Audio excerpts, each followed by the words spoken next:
하나님께서 사울 왕을 버리셨던 이유를 지난주에 살펴보았습니다. 하나님의 말씀을, 하나님 명령을 불순종했죠. 그리고 거짓을 말하면서 핑계를 댔었고 자기를 위해서 비를 세웠습니다. 영광을 자신이 취했죠. 오늘 본문 13절을 보면은 명확하게 한 번 더 그 이유를 밝히고 있는데요. 사무엘이 사울에게 이르되 왕이 망령되이 행하였도다. 왕이 왕의 하나님 여호와께서 왕에게 내리신 명령을 지키지 아니하였도다. 그리하였더라면 여호와께서 이스라엘 위에 왕의 나라를 영원히 세우셨을 것이거늘. 중요한 것은 우리가 하나님의 말씀을 얼마나 소중하게 여기고 있는가, 하나님의 말씀을 얼마나 사모하고 그 말씀대로 순종하면서 살아가고 있는가, 이것이 왕의 자리를 영원히 계속 세울 수 있도록 하는 기준이 된다라고 하는 것입니다. 하나님께서 우리를 하나님의 자녀로 부르시고서 우리들에게 기대하시는 것이 그거죠. 하나님의 말씀대로 순종하면서 하나님의 나라를 구현해 나가면서 살아가는 것, 우리의 삶 가운데 하나님의 뜻이 이루어지도록 해 나가는 것, 이것이 하나님께서 우리 개인에게 기대하시는 겁니다. 사탄은 그것을 방해하죠. 우리 마음속의 평화를 깨어버리고 우리 마음속에서 하나님보다도 근심과 염려로 가득 차게 만들어서 주의 나라를 방해하는 겁니다. 이런 면에서 우리는 하나님의 말씀을 내게 삶에서 제일 소중한 것이고 중요한 것이고, 그래서 말씀을 읽기도 하고 듣기도 하고 또 암송하기도 하고, 그래서 내 마음판에 새기는 것이죠. 그리고 그 말씀을 묵상하면서 지켜 행하는 것, 이것이 우리 삶에서 제일 중요하다라고 하는 것을 알 수 있습니다. 사울 왕은 너무 쉽게 하나님의 말씀을 버렸습니다. 가볍게 여겼고 말씀을 변개했죠. 결과 왕의 지위에서 일찍 내려오게 되었습니다.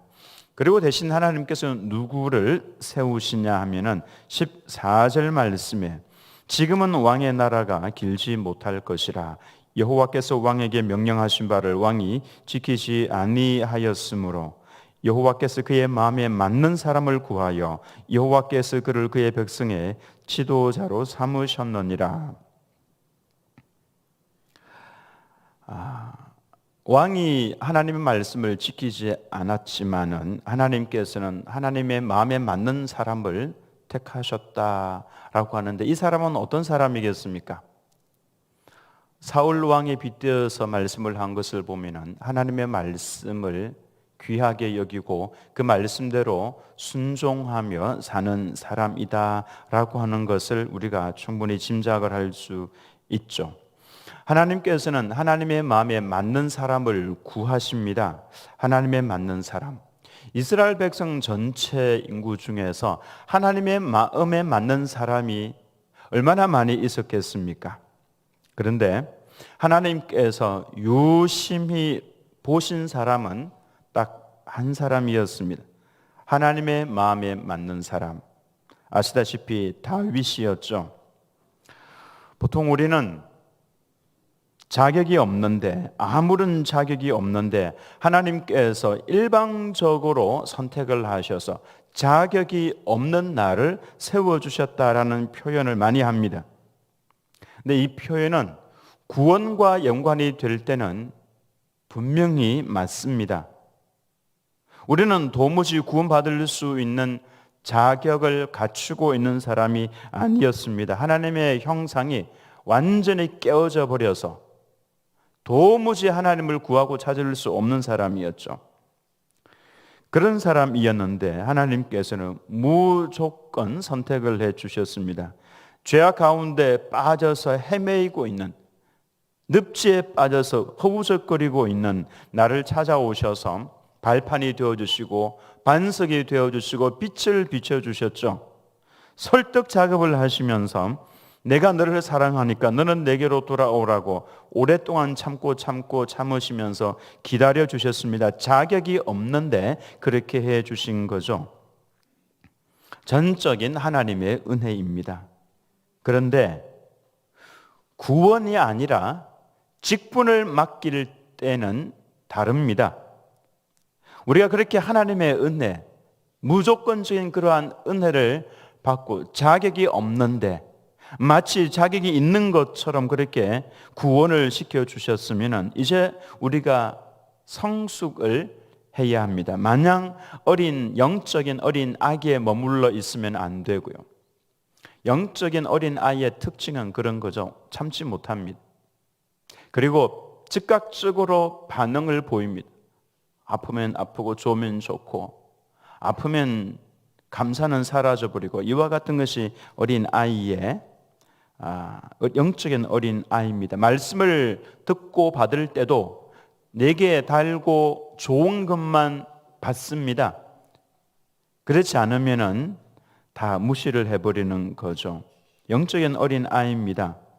반드시 우리는 영적으로 자라나야 합니다. 끊임없이 부어주시는 하나님의 은혜를 받으면서 자라나서 하나님의 나라를 만들어 가야 합니다. 그래서 여러분들이 가는 곳에는 그곳에 하나님의 나라가 이루어집니다. 죄악과는 점점 멀어지는 것이고, 그래서 여러분들이 가면은 술을 마시던 사람들이 술 마시는 게 미안할 정도로, 담배를 피우던 사람들이 담배를 숨길 수 있도록, 좋지 못한 표현과 그런 욕을 하던 사람들이 차마 그 말을 하지 못하도록, 그래서 하나님의 나라를 여러분들이 가는 곳마다 조금씩 그 영향력을 끼쳐가면서 넓혀가는 것이죠. 그래서 그곳에 하나님의 통치가 이루어지도록, 하나님의 통치를 받는 성도의 모습은 이런 것이다라고 하는 것을 보여주는 것이죠. 그래서 하나님께서 직분을 맡기실 때는 성숙해서 자격을 갖추어야 하나님께서 맡겨주시는 겁니다. 더욱이 왕이라고 하는 이 직분을 맡기시는데 그냥 선택을 해서 맡기시겠습니까? 절대로 그렇지 않습니다.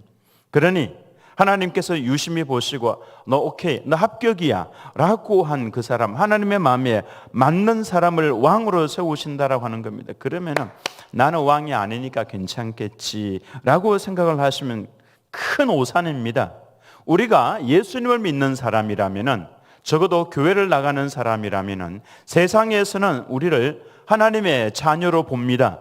그래서 만약에 우리가 잘못하면 예수쟁이들은 저렇다라고 하나님까지 다 싸잡아서 그렇게 평가를 해버리는 것이죠. 그런 면에서 우리 모두가 다 하나님의 대사이고 하나님의 자녀이고 그리고 왕 같은 제사장이다, 그렇게 말씀을 하셨죠. 우리가 인식을 잘 못한다 할지라도 세상이 보는 우리는요, 왕 같은 제사장입니다. 아니라고 여러분들이 막 손사래를 칠지 모르지만 그렇지 않습니다. 세상에 볼 때는 우리를 그렇게 본다라고 하는 것입니다. 그리고 내 아버지가 왕이시니까 그 아버지인 왕이 나를 자녀라고 부르시니까 뭐 어떡합니까? 우리는 그냥 왕이죠. 왕이라고 말하기 좀 그러면 왕자가 되는 거죠. 왕자 또한 왕이라고 할 수가 있습니다. 그래서 우리는 누구든지 예수님을 믿고 구원을 받은 하나님의 백성이라면 왕의 지위에 맞는 인격을 갖추어야 합니다. 우리 모두가 다 그렇습니다. 왕의 지위를 갖추어야 하고 왕의 그 성품을 갖추어야 합니다. 그래야 하나님의 영광을 땅에 짓밟지 않을 수가 있죠. 그게 무엇입니까? 하나님께서 다윗의 무엇을 보시고 왕으로 선택을 하셨습니까? 시편 78편 70절입니다. 같이 읽겠습니다. 시작. 또 그의 종 다윗을 택하시되 양의 우리에서 취하시며, 하나님께서 다윗을 취하실 때에 뭔가 고상해 보이고 집에서 그 고귀한 아들로서 지내는 그 모습을 보시면서 선택을 하신 게 아닙니다. 양의 우리에서 취하셨다 그랬죠. 다윗의 직업은 목동입니다. 좋게 말하면 목자고요.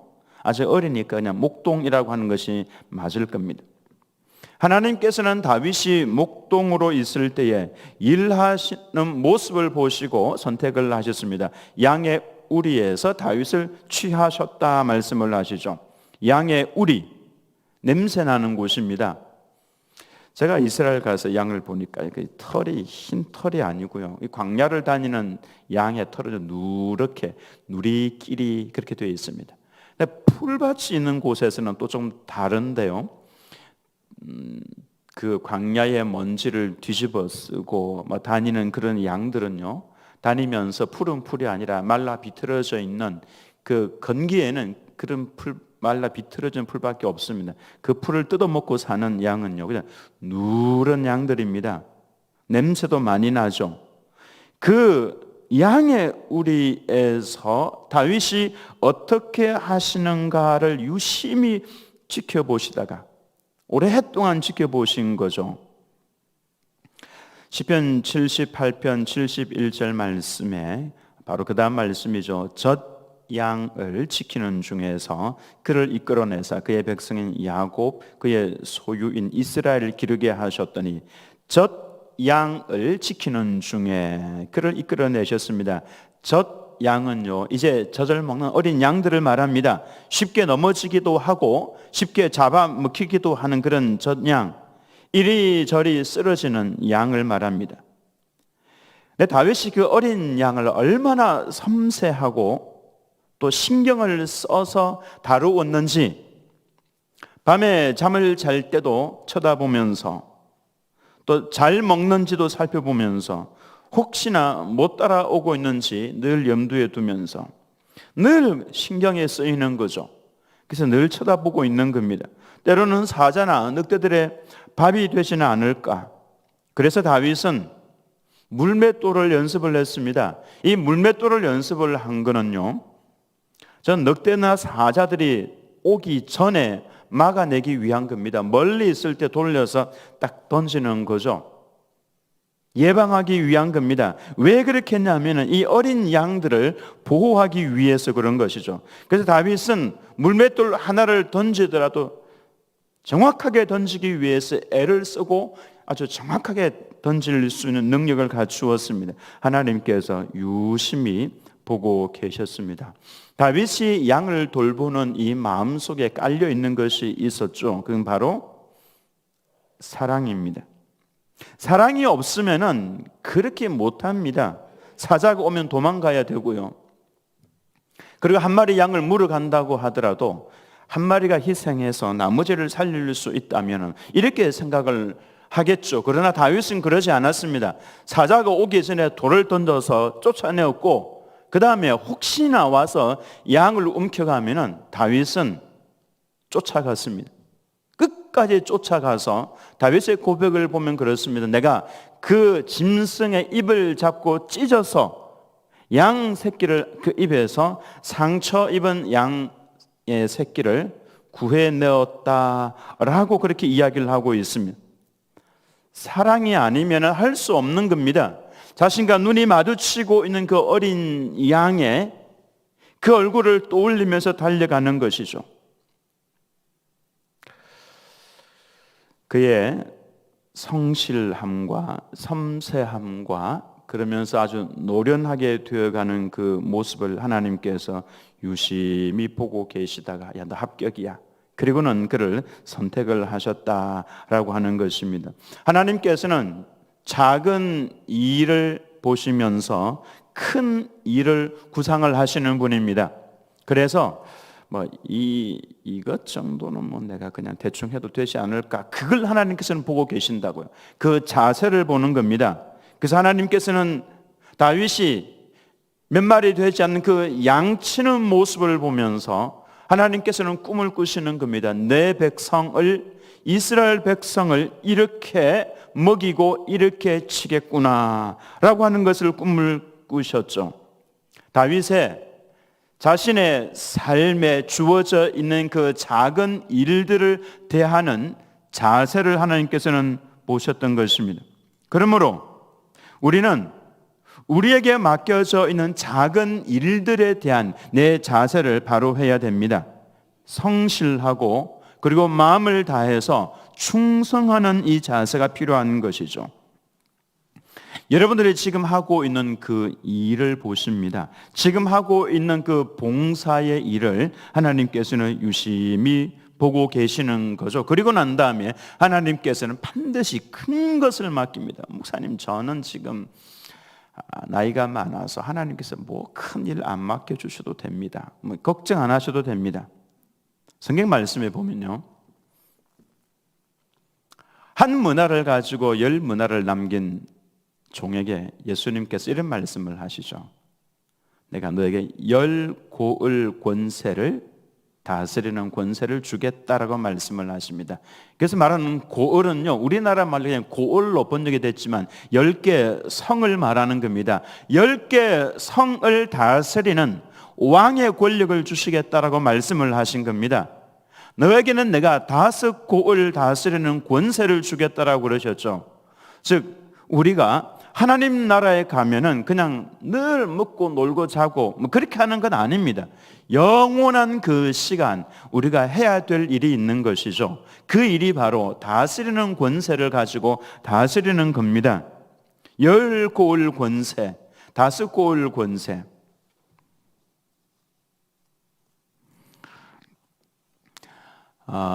사자, 마녀, 뭐 이와 같은 그 소설을 쓴 그 작가가 있죠. 그 작가가 무슨 말을 했냐 하면은 이 온 우주를 하나님께서 그냥 만들어 놓으신 것 아니다. 끝이 없지 않습니까? 이 우주가 얼마나 끝없는 신비로운 곳이, 저는 하나님의 신비로움이 그 우주 속에 다 들어가 있다고 봅니다. 그래서 하늘을 바라보고 있으면은 마음속에 신비로움이 막 몰려 들어오죠. 저 어마어마한. 그래서 저는 새벽 예배를 마치고 난 다음에 저 새벽 하늘을 올려다보는 것을 굉장히 좋아합니다. 지난 주에 칼럼에도 제가 기록을 했는데요. 새벽 예배를 마치고 나가면은 저쪽 하늘에 저쪽이 아마 동쪽인 것 같아요. 그곳에서 별 2개가 반짝이는 게 보입니다. 큰 별이 있고요, 작은 별이 있고. 그럼 이런 노래 생각이 나죠? 예, 무슨 노래가 생각이 납니까? 예, 저 별은 나의 별, 저 별은 너의 별. 저는 그 별들을 보면서 저 넓고 넓은 캄캄한 우주 공간에 하나님께서 저곳에 별을 달아 놓으셨구나. 근데 그걸 바라보고 있으면 굉장히 신비롭습니다. 아마 좀 아시는 분은 제게 좀 알려주시면 좋겠습니다. 그 큰 별은요, 제가 볼 때는 금성이고요, 그 아래 작은 별은 수성일 가능성이 있습니다. 해가 떠오르는 그 쪽에 아마 그게 새벽녘에 보면 그 별이 잘 보이거든요. 그 별들을 이렇게 보면 얼마나 하나님이 넓으신 분인지를 알 수가 있죠. 아마도 우리가 천국에 가면은 그 별들을 다스리지 않을까, 그런 말을 하신 분도 있습니다. 어쨌든 하나님께서는 우리들에게 절대로 공짜가 없다라고 하는 것을 말씀을 해주셨죠. 너희가 물 한 컵이라도 내 이름으로 대접하면은 결단코 상을 잃지 아니할 것이다 라고 상을 준비를 해 놓으셨다라고 말씀을 하셨습니다. 그러므로 우리는 내게 주어져 있는 이 일을 감당을 할 때에 이 성실하게 내가 이 일을 감당을 하면은 주님께서 내게 상을 주실 거야. 상상하지 못할 상을 주실 거야. 그래서 아니 뭐 상 받기 위해서 그 일을 합니까? 이렇게 반론을 제기할 수 있는 분도 있지만은 저는 그렇습니다. 상 받기 위해서 일합니다. 상을 준비해 놓으신 분이 있는데 저는 그 상 별로 저는 생각하지 않습니다. 이렇게 하면은 상을 준비해 놓은 사람 마음을 그게 좀 아프게 하는 거나 마찬가지죠. 하나님께서 나를 위해서 상을 예비해 놓으셨으면은 그 상을 향해서 달려가는 거죠. 사도 바울이 그 표현을 했습니다. 나는 나를 부르신 그 부름의 상을 위하여서 달려가노라. 그래서 우리는 거룩한 욕심을 가져야 하는 겁니다. 그래서 하나님께서 여러분들을 바라보실 때에 여러분에게 맡겨주신 그 일이 큰 것이든지 작은 것이든지 나는 너무 힘이 없어서 나는 기도 외에는 못해. 그 기도하시는 그 일이든지 괜찮습니다. 어떤 일을 하시든지 하나님께서 여러분들을 바라보시면서 미소를 지을 수 있도록 웃으실 수 있도록 해드리는 것이 중요하다라고 하는 것입니다. 성실함이 필요합니다. 변함없이 그 자리에서 충성하는 것이 필요합니다. 하나님께서 선택을 하실 수 있도록 하는 그 성실함, 사랑. 하나님께서 이렇게 찾으시는 이유가 있죠. 왜 사람을 그렇게 찾으시겠습니까? 역대하 16장 9절 말씀을 보면은 여호와의 눈은 온 땅을 두루 감찰하사 전심으로 자기에게 향하는 자들을 위하여 능력을 베푸시나니. 그러므로 사실 우리는 능력이 없어도 괜찮습니다. 하나님 마음에 딱 들면은 필요한 능력들을 공급을 해주시고, 그 능력이 없으면은 그 능력이 있는 사람을 붙여주셔서 일을 해나갈 수 있도록 해주시는 거죠. 여기 보면은 여호와의 눈이라는 표현이 나옵니다. 요한계시록 4장에 보면은 하나님 보좌 앞에 신비로운 생물 네 마리라고 해야 되나요? 4명이라고 해야 되나요? 생물 넷이 있습니다. 첫째 생물은 사자 같고요, 둘째 생물은 소 같고, 셋째 생물은 그 얼굴이 사람의 얼굴과 같고, 넷째 생물은 날아가는 독수리와 같은데, 그 다음 말씀이 뭐냐면 앞 뒤에 눈이 가득하더라, 이렇게 아주 특이한 존재가 나옵니다. 그 네 생물을 빙 둘러 있는 것이 바로 눈이라고 하는 겁니다. 눈은 보는 것이죠. 그리고 하나님의 바로 보좌 바로 앞에 뭐가 있냐면은 수정과 같은 바다가 있다, 유리 바다가 있다라고 기록을 하고 있죠. 근데 이 정확한 번역은요, 수정처럼 맑은 유리 바다 같은 것이 있더라, 이렇게 기록이 되어 있습니다. 유리 바다. 유리 바다는요 투명합니다. 그래서 그 아래가 다 보입니다. 가장 높은 곳이 하나님의 보좌인데요, 이 온 우주에서 가장 높은 곳은 그곳입니다. 시온산이라고, 그래서 산으로 묘사를 하기도 하면서 높은 곳이라는 거죠. 그곳에서 유리 바다와 같은 곳, 그 위에 네 생물, 눈이 가득한 네 생물이 있습니다. 아주 특이한 존재들 보는 것이죠. 아마도 우리가 이 투명한 유리창을 통해서 보는 것과는 좀 다른 기능을 가지고 있는 유리바다일 거라고 생각을 합니다. 사람들이 생각을 하는 것도 뭔가 확대를 할 수도 있고, 여기 유리 같은 것이 있으면은, 컴퓨터가 있으면은 끄집어내기도 하고, 그 안을 조금 더 열어서 보기도 하고, 확대해서 보기도 하고, 이런 기능들이 있는데, 하나님 앞에 있는 그 유리바다를 통해서 이 눈을 가지고 있는 네 생물들이 살펴볼 때는요, 아마 온 세계에 숨겨져 있는 모든 것들이 다 보일 겁니다. 지금 여기 앉아서 예배를 드리고 있는 여러분들의 마음까지도 다 보일 겁니다. 다 보고 계실 겁니다, 하나님께서. 그래서 내 마음에 합한 사람인지 아닌지 그걸 하나님께서 다 보시는 거죠. 그러면서 전심으로 자기에게, 즉 하나님에게로 그 마음을 향하는 자들을 하나님 정확하게 아십니다. 찾아내셔가지고 그를 위하여서 능력을 베푸신다라고 말씀을 하셨습니다. 그를 위하여서 능력을 베푸신다. 그러므로 우리는 딱히 어떤 그런 능력이 없다고 할지라도 하나님의 마음에 합하기만 하면은 하나님께서 나를 위하여서 능력을 베풀어 주신다라고 하는 것입니다. 능력. 하나님의 능력은요, 얼마나 복된 것입니까? 근데 그것이 나를 통해서, 나를 위하여서 하나님께서 주신다라고 하는 것이죠. 아시다시피 요셉은 형들에게 팔려갔습니다. 보통 사람들 같으면요, 형 살려달라고 소리 질렀는데 형들이 외면하면서 죽이려고 하다가 구덩이에 던져 넣었다가 나중에 은 20개를 받고 팔아버립니다. 노예로 팔아버리죠. 그러면 보통 사람들 같으면 형들에 대한 미움, 증오, 이것 때문에 암에 걸렸을 겁니다. 오래 살지 못했을 겁니다. 아무 말도 못하고 얼굴은 굳어 있는 상태로 아마도 그렇게 그 보디발의 집에서 지냈을 겁니다. 그런데 요셉은 그러지 않았었죠. 요셉은 그 마음을 오로지 하나님께로 향합니다. 그래서 하나님의 마음이 있는 것을 고스란히 자신의 마음속으로 가지고 오죠. 나중에 그게 다 드러납니다. 어떻게 드러납니까? 형들에게 그러죠. 형들이 나를 팔았으므로 두려워하지 마십시오. 우리를 살리기 위해서 하나님께서 나를 먼저 보내신 것입니다 라고 그렇게 이야기를 합니다. 하나님의 마음속에 있는 것을 고스란히 자신에게로 가져왔죠. 어떻게 이것이 가능했겠습니까? 바로 전심으로 요셉이 하나님을 향하는 마음을 가지고 있었기 때문에 하나님께서는 능력을 베풀어 주신 거죠. 능력 중에서 가장 큰 능력이 무슨 능력입니까?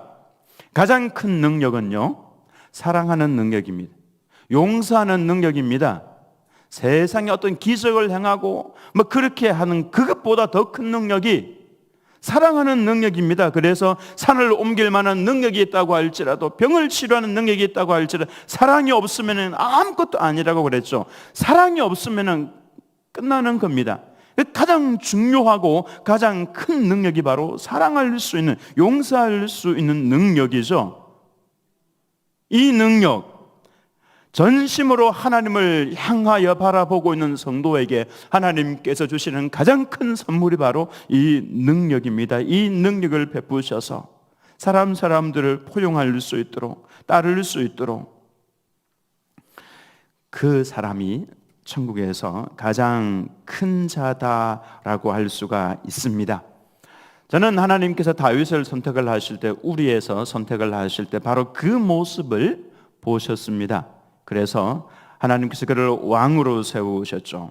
우리 들은교회 모든 성도님들도 그 시선을 하나님께로 향해서 하나님 마음속에 있는 것을 내 마음속에 고스란히 받아, 그 능력을 받아 사랑하며 용서하며 주님의 나라를 온전히 구현해 나가는 우리 들은교회 모든 성도님들 다 되시기를 예수님의 이름으로 축원합니다.